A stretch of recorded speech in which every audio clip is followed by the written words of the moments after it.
Wonderful day. Welcome to drboycetv.com, the home for intelligent Black people. My name is Dr. Boyce Watkins, and I hope you guys are doing well. Today, I want to mention to you very, very quickly that if you stay to the end of the video, I will give you some free stuff in terms of things that will help you in your wealth building journey. If you don't know me, I'm a finance professor. I taught on the faculty at Syracuse University for many years. I've also taught in China. I taught at The Ohio State University and many other places. And my belief, my goal is that if we master our economics as a community, our community will win. Our children will do well. Our families will be better off. A lot of problems get solved if you focus on Black economics. So do me a favor as you come in, please hit the thumbs up button, thumbs up, share, subscribe. I hope you're doing well. Now, one thing I want to talk about is I want to talk about foreign aid, and I want to talk about something that just came to mind in terms of, a lot of efforts that are done around the world where aid is provided to a lot of countries, many of those countries filled with Black and brown people. And what's interesting about foreign aid is that it's the kind of thing that it's hard to disagree with helping the poor, right? It's hard to disagree with the idea that we should support those who are less fortunate. In fact, give me a yes in the chat if you think that helping the poor is a good thing. Give me a yes if you agree, if you've ever done something for other people. Most of us have. But what's interesting about foreign aid is, and this actually applies to many of our families, is that foreign aid is not what you think it is. In fact, some would say foreign aid is a detriment to growth for certain countries, that charity hinders the growth of the country. And let me give you an example. I heard a Black man, I think he was from the continent of Africa, who made a really profound statement. He said, "You name to me one country that went from being a third world country to becoming a first world country who did it through foreign aid." He said, name one country, anywhere in the world, Africa or anywhere else, that went from third world country status to first world country status because of foreign aid. And I said, man, that's a great point. I can't think of any, right? Nobody can. And that's because charity is not bad, but charity can be a trap. And really what's even worse is the charity mindset, the poverty mindset, the handout mindset. The handout mindset, unfortunately, undermines you sort of exploring the things that you could actually do for yourself. And I went through that even when I was 19. When I was 19 years old, I remember I didn't have any money, and I called my mother, and I did the whole little baby thing, and I was like, "Gosh, Mom, I don't have any money." And she's and when I told her how much that I didn't have any money, she goes, "So what you gonna do about that?" And I said, "Well, I don't have any money for food, Mama." And she was like, "Well, you're a man. You can get a job. You can go make your own money." And I didn't like it. I didn't like hearing that. Some people think that that's kind of harsh, but actually, what that did was when I learned how to make money myself, I became so independent that I didn't need my mother's money. The little $50 she would have sent me, I was able to get $400, $500, $600 myself by learning that I could get up on my 2 feet and go and work and find a way to make money myself. So that was an example of something that I've always said. I talk about it a lot in my book, The 10 Commandments of Black Economic Power, that trade trumps charity, not Donald Trump. I'm talking about Trump's in terms of trade being better than charity. Charity and too much aid will keep you from truly being paid, right? Too much aid from other people on a consistent basis without the development of underlying industries will keep you stuck. Now, a little bit of aid. I see somebody mention the Marshall Plan. Sure, absolutely. But the Japanese are not living off the Marshall Plan anymore. However, the Marshall Plan did get them started in a certain direction and help them rebuild after the war. So that is certainly a great point, case in point.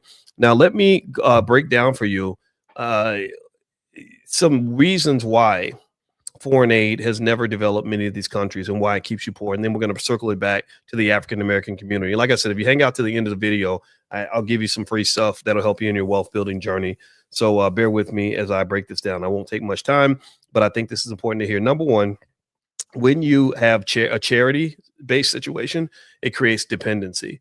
The person that you give charity to, like that brother that you're constantly paying his bills, or that child where you think that they can't take care of themselves, it creates a dependency, almost like a drug. So what countries do is when they're leaning on charity and trade, charity, not trade, they don't form industries. Industries don't develop, so they don't gain the ability to make their own money, which means that when it gets taken away, they're in big trouble. For example, DEI, unfortunately, became something we were very dependent on to get what we needed. And remember this, the people who have the ability to feed you are the ones who have the ability to starve you. Sometimes somebody will give you something just so they can threaten to take it away. So remember, when somebody gives you something, it could be because they just love you and they want to see you do well. Maybe white people like us that much, or they could be doing it because they want to control us. I still remember when I was 16, I gave this little girl, a little pretty girl in my school. Her name was Ingrid, and her Valentine's Day came up, and she worked at Wendy's, and I worked at Wendy's with her. And one day she made a little joke, like a joking statement. She said, "Hey, Boyce, what you gonna get me for Valentine's Day?" And I was like, oh gosh, I didn't know what to do. I didn't know much about girls. So what I did was I got home and I was like, I got to give this girl something. So I found this old Polaroid camera. This is how long ago it was. I found this old camera and I brought it in as a gift. I gave it a camera as a gift, but I didn't know that that would be perceived as an expensive gift. So I got a call from her father that night, and he said, I said, hello. He said, this is Ingrid's father. I said, hello, sir. He said, you gave my daughter a camera. Yeah, I did it because it was Valentine's Day. Well, tomorrow she's going to be giving you that camera back. And I said, yes, sir. And I didn't understand at the time why he wanted to make sure she gave it back. It was because he understood the game. See, this was at a time where we actually appreciated having fathers in Black households. This was a time where we believed that fathers were a requirement for a healthy household. Now they've convinced you that you don't need a father, that the mother can just grow a penis and that she can just be the father and the mother. And I don't think that's true. I think fathers matter. But the thing that he understood is that sometimes people will give you things, they will love bomb you in order to control you. Tell me if you know what I'm talking about. Tell me if you've ever seen that. So to some extent, what does happen, this is proven in the research, is that when you have a country that receives too much charity and they come to depend on that charity, it creates a dependence and it creates a type of control. Also, a lot of aid money that gets sent into countries, especially African countries, gets stolen by corrupt leaders. The African American community ain't the only community that's got terrible leadership. We have corrupt leaders all around the world. So basically, the money doesn't reach the people. It doesn't reach the masses. If y'all remember the Black Lives Matter money, anybody remember how much money was given to Black Lives Matter? And nobody can name one single person. Now, one of you in here can name one single person anywhere who had a business that was able to get $100,000 for that business or something from Black Lives Matter, 50,000, 25,000, whatever. Right. And so it does, it corrupts the leadership, and it does this all around the world. It destroys local businesses. When you have stuff being given for free and you have business owners trying to sell it for a price, people take the free stuff and it ends up killing the business that's actually selling the product. And also on top of that, it can strengthen bad governments and manipulate national policy. So the United States has always understood the power of money. They never give money without strings attached. They always give money with strings attached. So whenever you take money, you got to remember this. This is really important for Black people to understand, because a lot of us don't understand this. All money ain't good money. All money ain't good money. So when we believe that a Black person is successful because they have money, I think that that's a very bad idea. I think it's very bad to believe that someone is successful just because they have money. Because my next question is, well, how did you get that money? Who gave you the money? Why did they give you so much money? What made them give you this money? And if you don't ask those questions, then what's going to happen is money becomes the great deceiver. It does not become the great liberator. It becomes the great captivator. They lured you into a trap, just like you lure a mouse into a mouse trap with a piece of cheese. He's like, oh, free cheese, y'all. I'm going to go get this cheese. And next thing you know, he's going to get captured and killed. Now, do me a favor, please hit the thumbs up button, thumbs up, share, subscribe. My name is Dr. Boyce Watkins, and we're talking about how they keep you poor, basically. And by the way, if anybody wants to go pick up a free wealth guide, we have those actually at drboycefinance.com. So if you'd like to get a wealth guide or free access to one of our stock options mini classes, just go to drboycefinance.com. I think stock options are a great thing to learn. I talked to a sister today who loves it, and her children know it, and she's teaching it to her family. So I personally think if you want to get ahead in wealth, I think learning stock markets and stock options will go a long way, but not from the gambling perspective. A lot of people go in and they want to put money down and day trade and all this. The studies show that day trading doesn't make money for most people, but there are ways you can sell options and generate income, stuff like that. So if you're interested in that kind of thing, feel free to go to drboycefinance.com. You can get a free wealth guide. And also you can sit down for a wealth elevation session with someone in the Black Business School. We have over 250,000 students worldwide, and our goal is to build the next great HBCU. And I think we've done that because we really have a lot of results already. We've been doing this for a decade now.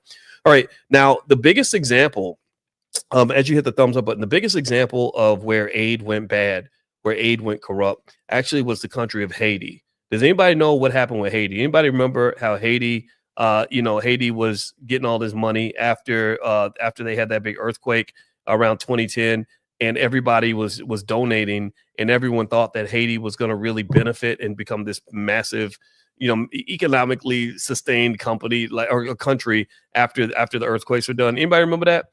And so everybody was giving all this money to Haiti. All these NGOs or whatnot were getting money that they were supposed to deliver to the Haitian people.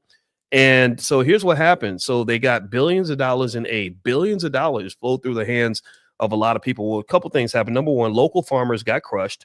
When the foreign aid came in, the local farmers all got destroyed because people are getting free food. Why would they buy your food if they can get everything for free? So their ability to produce their own food was absolutely obliterated by all the foreign aid. Second of all, you had a lot of local or very, very corrupt politicians and corrupt NGOs that took most of the money. They took most of the money. I mean, they literally, if you were to look at some of the stats on how Haiti was ripped off, it was absolutely terrible. And I'm gonna try to look some of it up, but it was horrible. And so basically, if you looked at a lot of these charitable organizations, they're not running the organization in most cases to actually do the charity. The charity is kind of an afterthought. They're running the organization so they have something to run. And then when they have something to run, they get paid for that. And it's okay for them to get paid. They should be paid. But the problem is that sometimes the amount that they get paid goes far beyond what it should be. So by the time you get down to actually doing the work, it's like a trickle of money. In fact, the Haitian government, check this out, they control literally less than 1% of the money that was given to them. I mean, how's that for some economic paternalism? They literally wouldn't even let the Haitian people have their own money, right? Just like Black Lives Matter got all that money, but black people didn't get that money. And so, and check this out. Here's another little piece of that to tell you who gets the money. With USAID, 70% of the contracts to do work in Haiti were given to American companies, not Haitian companies. And that's the hustle. I use poverty porn. I take a picture of a poor kid in a broken country, and I market that around the world, and I use that to get other white people to give me money so that I can then give that to my other friend who's going to go make a bunch of money making some product that the Haitian people didn't even ask for. They don't go to the government and say, how do we develop an economic system that will sustain you? They don't go to the government and say, here's a bunch of money, it's yours. Maybe we can support you and figure out what to do with it. They don't go to the government and say, hey, can you guys develop homegrown industries that will allow you to sustain yourself? See, what you got to understand, what you got to realize is that I need you to not just understand what they did to black countries. I need you to understand that what they're doing to you also. I need you to understand that the African-American community is right there in the lump of all the countries that have been corrupted and harmed by these so-called allies that are really sort of using you. They're using you to collect resources for themselves. So effectively, check this out. The Red Cross raised $500 million and they built 6 houses. $500 million. They built 6 houses. And everybody trusts the Red Cross. Ain't that crazy? What else? Oh, and then this is on top of the fact that the Haitian government had to pay a ton of money to France after they fought for their liberation. So if you're talking about foreign aid just after the earthquake, you really saw a lot of corruption, and it was connected to a lot of people that were known for doing good for the Haitian people. And the truth of the matter is that most of the time, this sort of foreign aid really doesn't, it not only does it not help a country even get out of poverty temporarily, it tends to keep them in poverty. In fact, there was about $13.5 billion pledged to Haiti after the earthquake in 2010. After the earthquake, less than 2%, 2% actually went to the government, according to this other source. Most of the money stayed in foreign governments with NGOs and contractors. So the people raising the money kept most of the money. They used the Haitian cause to raise money. This is a common tactic. Just like the Democratic Party might use you to get votes and to get wealth or support and to get power, and then they don't share the power with you. That makes you a sucker. I'm sorry, Malcolm X told you that, but so I ain't got to repeat it. 40 of the money that was raised in the U.S., 40% of the money never left the U.S. 40 cents on the dollar went to U.S. agencies and American firms. Let's see here. It paid American salaries, things like that. Let me see here. So the Red Cross scandal, I talked about that. Let me keep going. This is really interesting stuff. And less than 1.5% of the contracts that they gave out went to Haitian-owned companies. So the Haitians were barely able to participate in their own recovery. And $500 million was spent on temporary shelters that were not hurricane-proof and had no running water and fell apart quickly while contractors made millions. And so also they grabbed a lot of land in Haiti and they gained control of key resources. So this is kind of how the game is played. Now, let's dig a little deeper into this. Let's talk about what this is and just the general ideas so that you can learn from this economic lesson, because I think it's very important to not just know the problem, but to be able to fix the problem, because I don't think the solution ever lies in sitting around and complaining and asking white people to change their behavior. I don't think that they care. And it's not all white people that are doing this anyway. It's really the evil individuals at the top of the pile. So here's the deal. Now, if you want to talk about countries that were able to break out of this, countries that were able to break out of the poverty trap, China is a country that everyone should study. If you study Powernomics, powernomics.com, that's where Dr. Claude Anderson's books are. You got kids, you got grandkids, have your kids read these books this summer. Go to powernomics.com, buy his books, give them away to people in the neighborhood. We got to educate our own people, period. I don't want to hear about nobody else educating us. We don't need your help. We got this. So powernomics.com is his website. Anyway, the Chinese practice Powernomics better than almost any country on the planet. So let me tell you some things that China did to break out of the poverty trap, because they used to be buried under foreign aid. They used to be welfare queens back in the day, but they changed that. Now they're an economic powerhouse that is so strong that they can actually fight the U.S. government. That's pretty unheard of. That's pretty shocking, right? So a few things they did. Number one, and this is something, and then when you hear this, what I need you to do is I need you to apply it to the Black community. Number one, they focus on self-reliance. Malcolm X, self-reliance, Malcolm X, Nation of Islam, Malcolm X, Nation of Islam. I know they had their beef. I know that, but I love them both. I'm sorry. Forgive me, anybody who's offended by that, but I love Malcolm X and I love the Nation of Islam. I love them both because what Malcolm learned from the Nation of Islam is self-reliance, self-reliance, self-reliance, self-reliance. The Chinese practice self-reliance, and that's how they became one of the great economic powers of this world. They said, thank you. We will take a little bit of support to get on our feet. But once we get on our feet, we want everything Chinese owned because we don't trust you. It's a matter of national security that we learn how to make our own stuff. Self-reliance, self-reliance. Type self-reliance in the chat so I can stop repeating myself, because y'all know how I get. I get real centered on this because this is something that I know is 100% fundamentally true. So self-reliance. Stop begging. Stop leaning on other folks. Stop believing in the fairy tale of integration. It didn't work. You got played. You got suckered. Let's keep going. So China demanded, instead of, they said, look, instead of just giving us a little bit of cash and a couple, free pairs of Air Jordans or whatever they were giving, some government cheese with some Air Jordans to go with it, they said, no, we want technology transfers. We want business investments. We don't want a handout. We want you to invest in something. We want something that's going to be built, the worthy of building and sustaining. That's what we want from you. That's what they demanded. Also, what's the next thing they did? And I need you to understand this. I need you to connect it to the thing that we talk about every morning when we're in class. They built infrastructure in their community. They built factories and ports. They used internal discipline and strategic partnerships. They didn't just use endless amounts of charity. They didn't just wait for the U.S. government to issue a Chinese DEI program so they can get a better government job. No, they built infrastructure. And I've told you all that the Black community needs infrastructure. So when I hear from the rappers and the athletes that got all this money, I'm like, who gives a damn how much money you got? Did you build something? Is there some system or some sort of structure or some sort of institution that you helped to create that's employing hundreds of your people? If you don't have that, then don't come talk to me. And don't tell me you hired, 5 of your cousins and your baby mama. I don't want to hear about that. I want to see some factories up in this mug. I want to see something built that's really, really operating on a multi-million-dollar level that's creating jobs for lots of people.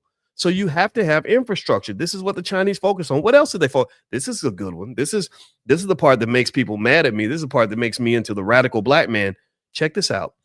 They controlled foreign influence. They kept outsiders out of their country. They only allowed outsiders to own certain industries. Do y'all know that? Check this out. Let me ask y'all, what would happen if I went to China and I tried to get on Facebook? What do you think would happen if I went to China and got on my phone and tried to get on Facebook? What would happen? Somebody answer in the chat. I would get like whatever the 504 error or something, whatever the error is called in China. I would get 404. I would get that error telling me that this website does not exist. What would happen if I try to go to YouTube on my phone? Like just I'm gonna go watch some YouTube video. I'm just gonna scroll on YouTube, Instagram. What if I wanted to get an Uber? How about what if I want to get an Uber? I can get an Uber, right? Just get a little Uber, take it over and around there. Nope, no Uber, no Facebook, no Instagram. Instead of Uber, they got Diddy cha-ching, right? So they're like, no. We don't want foreigners making money in our neighborhoods, which black people never learn that, because you go to any black neighborhood, you'll find more money is made by people not from the neighborhood than there's money made by people in the neighborhood. That's why your wealth is not going up. That's why you remain in that poverty broken sort of state without infrastructure. Also, check this out. This is a big one. They push hard on education and skill development. They made education a top priority. They turned their peasants into engineers. They created entrepreneurs and business leaders that were capable of leading a community into the 21st century, into a pathway of complete economic domination. They had a plan for that. They made a plan for that. So if you want to know, do black people have a plan? Well, on TV, they always used to say black people don't have a plan. Black people don't have a wealth plan. There's no economic plan for black people. You know, that's some bull crap. I'm trying not to say bullshit because I cuss too much, but you know, that's some bull. I have a PhD in finance. You don't think I could whip up an economic plan in 5 minutes? Stop playing. Stop lying. What you're really saying is that President Obama met with Al Sharpton 157 times, and Al Sharpton did not have an economic plan. That's called corrupt leadership. What you're saying is that the rapper that you invited to the Democratic National Convention did not have an economic plan. What you're saying is that you don't want to hear black people have an economic plan because you already have an economic plan. You already have a plan for. See, you don't understand. My buddy Andre C. Hatchett has a great shirt. I wore it on the Breakfast Club. I love the shirt. It said, "Own or be owned." The reason that they kept saying black people don't have an economic plan is because they had an economic plan for you. They have a plan for you. They have a plan for your child. They know exactly what they want your baby to do. They want you to drop your baby off at a public school so they can train them and hypnotize them and brainwash them to grow up and go give $250,000 of your family wealth to a big white university. And then that way he's in enough debt that they can keep him in their economic system, working for them until he dies in debt 30, 40, 50 years later. That's what they want. That's their economic plan for you. This is not much different from the plan that's used around the world to keep foreign governments in debt and in poverty. You make sure that they never learn to do nothing for themselves. You make sure that they always are dependent on you. You put them so deep in debt that they have to serve you in order to even maintain the debt. So anybody in here who is buried under so much student loan debt that you can't quit your job, well, guess what? You got hit with the poverty trap. That's what it is. That's what you went. It's not your fault, but this is the game that they play. So the question becomes, when do we actually wake up to this? When do we actually stop and say, enough is enough? Enough is enough. We're not doing this no more. No, we cool. I don't hate you. I'm not mad at white people, nothing like that. But we've given enough to you. So a re-education process is required for most black people, especially the young. The re-education process must be one that's built on, let me go through the principles. Write it down. Self-reliance. What does it mean to train black children to be self-reliant? It certainly doesn't mean that you get a bunch of skills that you can only apply if somebody gives you a job.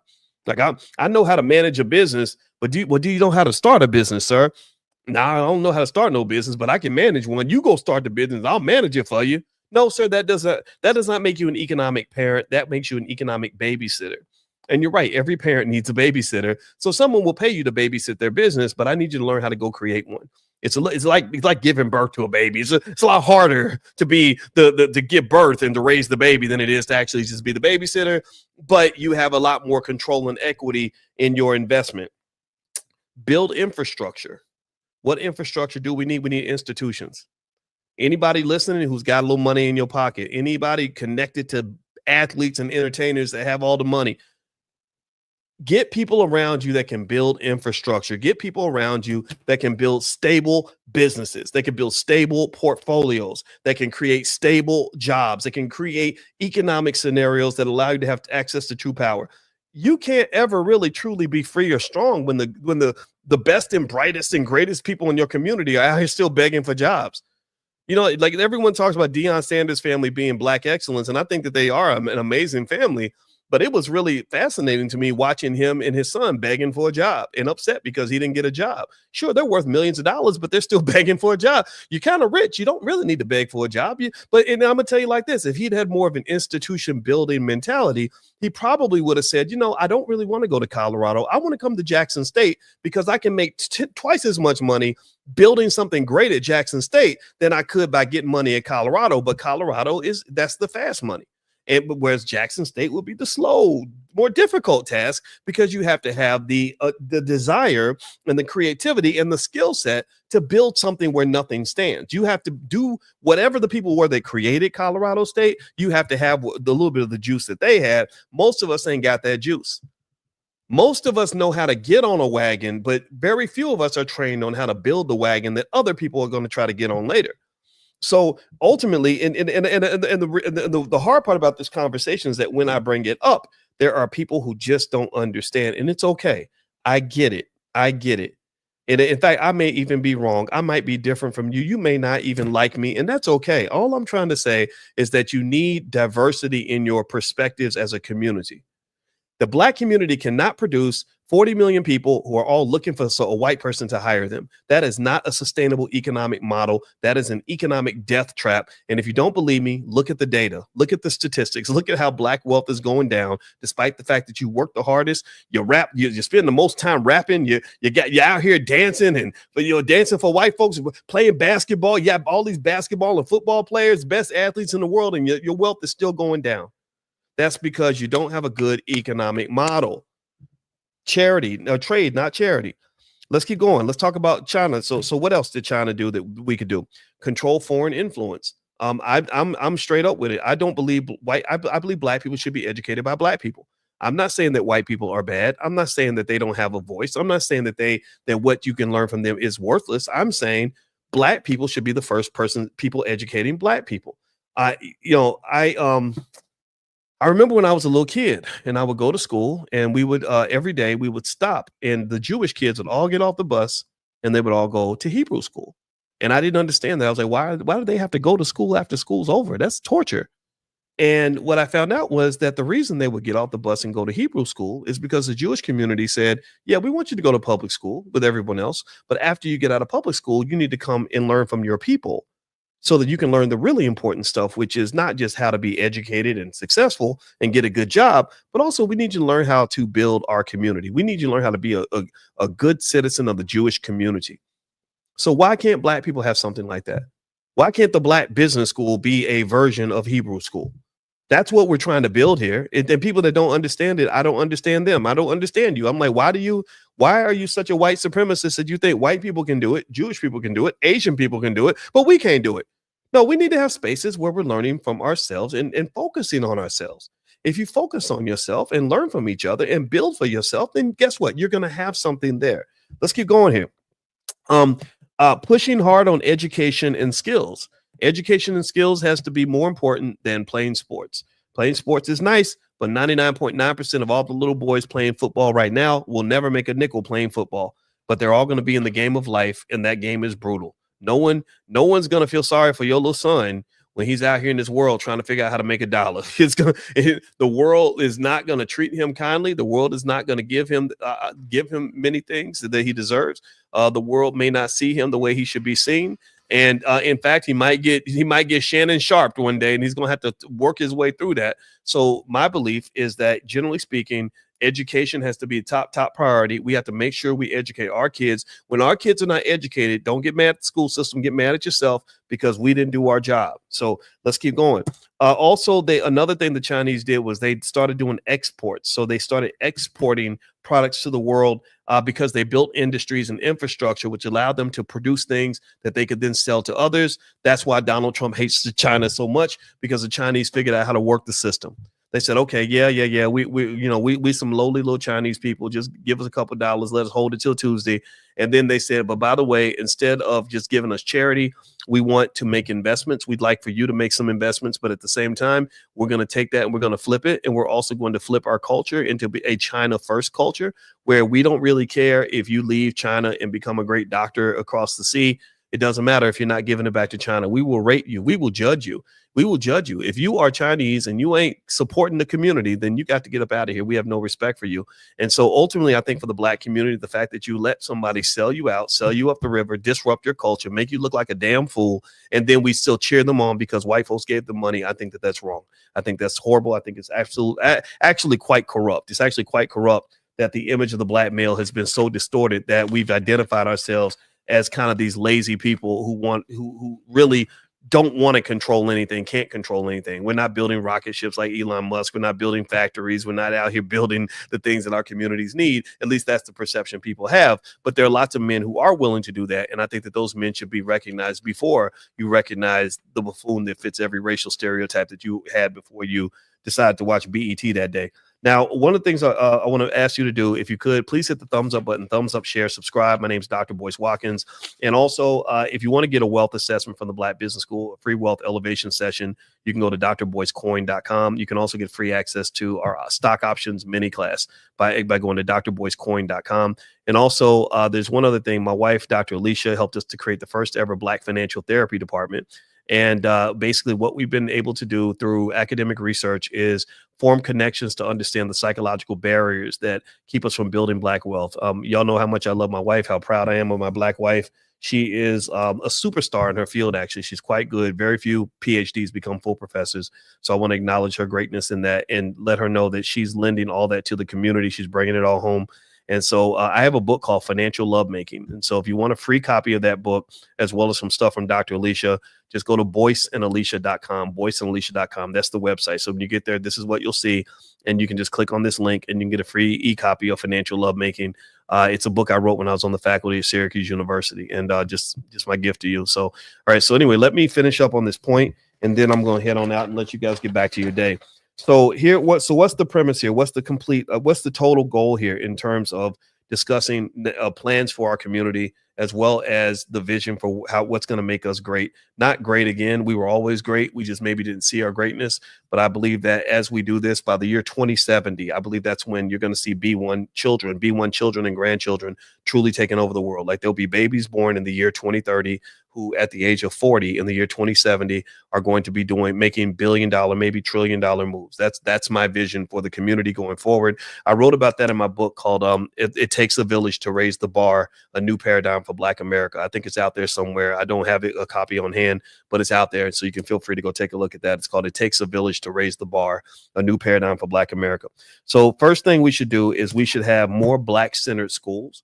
And we already have a lot of them out there, right? We should support the ones that we see, build new ones where we want them, start schools wherever you stand. Just like they say, they say in the Bible, they say whenever 3 or more are gathered in my name, or 2 or more are gathered in my name, then that kind of like becomes a church. I'm messing up the Bible verse because I don't go to church. I'm kind of a heathen. So, be patient with me. God is not through with me yet. But really, the same thing is true with education.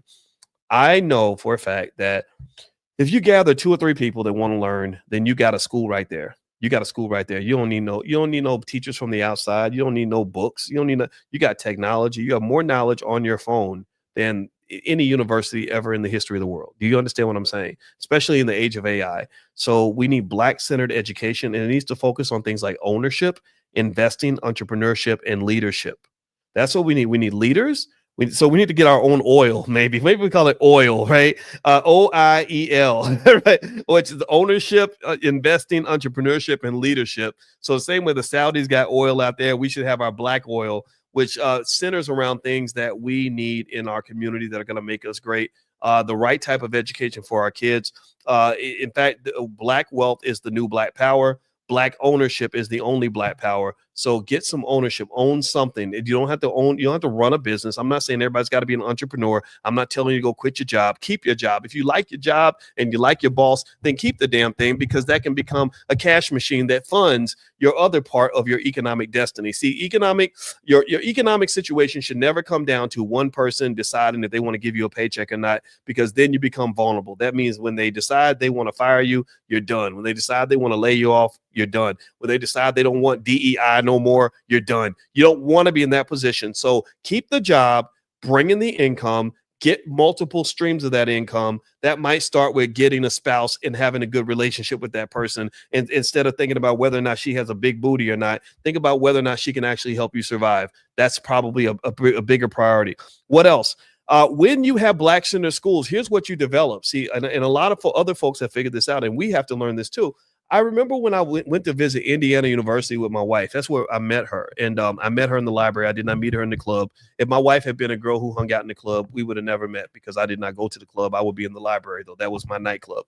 Anyway, I was in the library, and I just saw the most beautiful woman I ever seen in my life. And that's how I got to know her. And we became very good friends for many, many years. And eventually she became my wife. Now, here's the deal. One day we went back to visit Indiana University. I remember walking through the business school, kind of reminiscing on my days back in the B school and everything. And I was looking at the walls, and I saw something that said something like this. I don't remember exactly. I won't try to get it right, but it said, this building was funded by a donation from DuPont. And I was thinking about that. I was like, so DuPont gave them a bunch of money to build a building. They just decided, hey, we just got an extra 100 million. Here you go. Here's a check. Go build you a building, 50 million, whatever it was. And then I was like, no, Boyce, that's stupid. Why would they just give their money away? They're capitalists. Why would a capitalist just give a bunch of money away? And I was like, oh, that's right, because money typically involves an exchange. Money typically comes with strings attached. And so what they were doing when they helped build that building is they had another conversation that said, look, we'll give you this money, but we need your graduates. Right? We want to build a pipeline of talent, so it creates a win-win-win for everybody. The students have jobs, the school gets a building, DuPont gets great employees they can bring to the pipeline. That's a decent ecosystem, even though it sounds like it could be exploitated, but it's not. Right? So you build your educational system to be a pipeline for talent into your economic system. Give me a yes if you follow what I'm saying. Do y'all understand what I'm saying? So here's what happens with black people. This is your problem.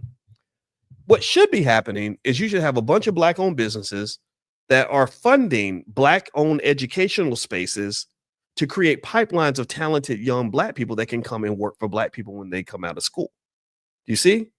That's an ecosystem. But you don't have that. Instead, what you have is black people being ported into someone else's ecosystem and becoming a part of someone else's pipeline. Do you understand? Like, so you're in the pipeline, but you're in the pipeline where they're saying, no, we need passengers on the bus, but we're going to drive the bus. You're black. You're not ever going to drive a bus. You're certainly not going to own a bus, but you can ride on the bus because we need more passengers. Because we make more money, the more passengers we have, the more money we make. You understand? So it doesn't become a community win-win-win situation. So ultimately, the infrastructure is critical. Like, I know that everybody joked about how long it took Umar to build that school, which I don't know if that thing's ever going to get built. But I didn't worry about Umar's school. I gave my $25 10 years ago. I ain't even thought about that. I'm trying to find that billionaire who goes and builds a chain of schools, or that group of people, that group of athletes and celebrities that gets together and says, well, okay, we raised $500 million from Bank of America, and we built a chain of educational spaces for our people all across the country. And the thing is that I think that what the limitation is that we get too caught up comparing what we're doing to white people.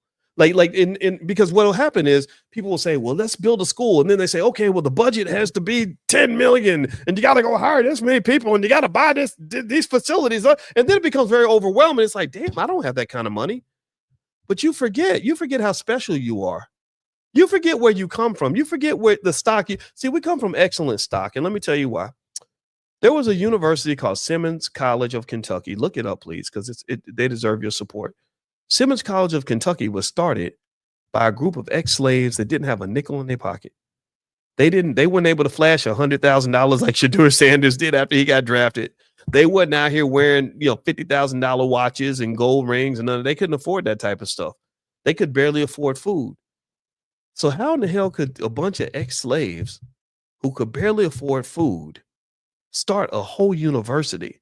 If you go look at the old pictures of Simmons College, I mean, it's super impressive. I'll pull Malcolm up. I need Malcolm to come in and see this because Malcolm gets it. Let me see here. I need y'all to see these old pictures. Oh my God. It's amazing because Simmons College, when Dr. Kevin Cosby showed me the old pictures of the graduates, I freaked out. I could not believe it. I was like, are you kidding me? And the most embarrassing part of it was that so much of it happened like right in our backyard. Right in our backyard. Now I'm gonna show y'all one picture, and this picture doesn't really do justice to the school, but I'm gonna show you this. And what's crazy about this is that the building that they're outside of was right around the corner from my grandma's house that I grew up in. My beloved grandmother Felicia, the Panther behind me is named after my grandmother Felicia, and it was just really inspirational to be like, wow, okay, our people did this. Is who we are. This is what we do. So the thing about it is that it drives me insane when we keep on sort of believing that we don't have what it takes when we've got 10 times more, 100 times more than they had. So you see that this is one picture of the graduates from Simmons College back in the day. This ain't the real picture though. The one I saw had about 150 people. I should have brought that with me. I didn't plan on talking about it. So that's why I don't have it. But I was like, oh my God, it was like 200 graduates. And it was amazing because they were just, those old school black folks where they brought out the top hat and all the men are wearing suits and the ladies are wearing dresses and just looking sophisticated and proper. And the men are looking like men and proud. And what's cool is not one of those people, had money for a Gucci bag. Not one of them had a rap album out. Not one of them, was playing for the New York Knicks. No, they were just regular folks that understood the dignity that they could still have because they were educated, because they had families, because they had a community, because they had a university that was theirs. Now, somebody says they can't see the picture. Can y'all see this picture? Give me a yes. Natalia says she can't see the picture. Can y'all see? Give me a yes if you see that picture. This to me, this inspires the hell out of me because this is who we are. Like this is what we come from. We don't come from the ratchet. We come from the riched. Right? We come from people that were richer beyond imagination because they had access to a type of wealth that money cannot buy. You can't buy your dignity. A woman cannot buy her way to being classy. A man cannot buy masculinity, right? You cannot buy a solid family. You cannot buy your pride, right? These are things that are given to you by God until somebody steals them from us. And I believe that as a community, they steal our pride, they steal our dignity, they steal our masculinity, they steal our womanhood, and we let them have it. We hand it over to them because we're trying to get in and fit in instead of being as great as we're supposed to be. I don't want to fit into nothing that puts us in a subordinated state. We should not be fitting into any situation that makes us relegated to being less than, less capable, a little minority. Like I can't do nothing. I don't know how to do nothing. If you don't know how to do nothing, then learn how to do something, damn it. Seriously, I mean, I just really like Simmons College. Y'all need to look this school up. I haven't talked about it as much as I should. But Simmons College is, to me, I was so inspired because I'm like, yes, this is who the hell we are. We got to find that, man. We need to study Black America before 1950 more than we study all this other shit that's happened since the 1960s. This whole CIA operation that they've run on us to get us completely lost and broken and mutilated. So imagine if we had the same pride, the same determination, and the same focus that these people had. And we also had our resources. because we got some money now. We can go buy that Escalade that we saw advertised on BET. Right? We have access. We got NFL athletes with millions in the bank. We got NBA players making 30 million a year, right? So we have things that they can only dream about. They probably wouldn't even believe you if you went back in time and told them how much money black people have and how much money black people throw away, how much money black people spend. They would be like, no, there's no way. That we don't even know what a trillion is. Even a billion would have sounded outrageous.